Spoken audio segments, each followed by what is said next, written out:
যারা মেরাজুন নবীকে স্বীকার করবে তারা নবীকে নূর মানবে। যারা মেরাজুন নবীকে স্বীকার করবে তারা আমার নবী শ্রেষ্ঠ নবী মানবে। যারা মেরাজুন নবী স্বীকার করবে তারা নামাজ মানবে। যারা মেরাজুন নবী স্বীকার করবে তারা আমার নবীর নূরানিয়ত, মালাকিয়ত, বশরিয়ত, আমার নবীর তিনটা সূরতকে মানবে। তো এখন তো তারা তো এগুলোর বিরুদ্ধে, সেজন্য তারা মেরাজুন নবীকে কি মানতে চায় না, বলে যে মেরাজুন নবী নামক কোনো কিছু। অথচ কোরআন শরীফের আয়াত আছে, সুবহানাল্লাযী আসরা বিআবদিহি লাইলাম মিনাল মাসজিদিল হারাম ইলাল মাসজিদিল আকসা। সুবহানাল্লাহ বলেন। মেরাজ করিয়েছেন কে? আরো জোরে বলেন। আল্লাহ। শ্রেষ্ঠ নবীকে, আমার নবী যে শ্রেষ্ঠ, সেই শ্রেষ্ঠ নবীকে একটা মহান শ্রেষ্ঠ মর্যাদা দিতে হবে। আমার শ্রেষ্ঠ নবী সর্বশ্রেষ্ঠ মহান বিস্ময়কর মর্যাদার নাম হচ্ছে মেরাজুন নবী।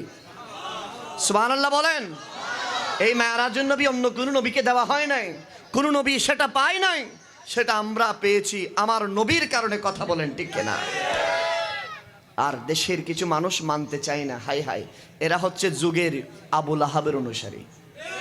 যেভাবে নবীজি মেরাজ করে এসেছি না, আবু জাহেল আবু লাহাব বলতেছেন, আরে আরে আমার মোহাম্মদ ভাতিজা কেমনে এত দূর সব কিছু সাইর করে চলে এসেছে রাতের কিছু সময়ের ভিতরে? এটা তো আমরা মানি না।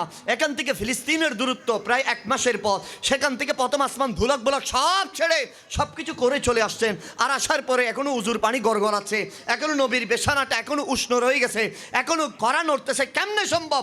বলে যে আমরা মানি না। সিদ্দিক আকবর বলে যে আমার নবী বলেছেন, হ্যাঁ তাহলে আমি মেনে নিলাম। তিনি আবু বকর থেকে সিদ্দিক আকবর হয়েছেন। আবু জাহেল মানে নাই, সেজন্য আবুল হেকম থেকে আবু জাহেল হয়ে গেছেন। আবু জাহেলের নাম তো আবু জাহেল না, এর নাম আবুল হেকম, জ্ঞানীদের পিতা। মেরাজুন নবী না মানার কারণে সে আবু জাহেল হয়ে গেছে, মেরাজুন নবী মানার কারণে আবু বকর থেকে সিদ্দিক আকবর হয়েছে।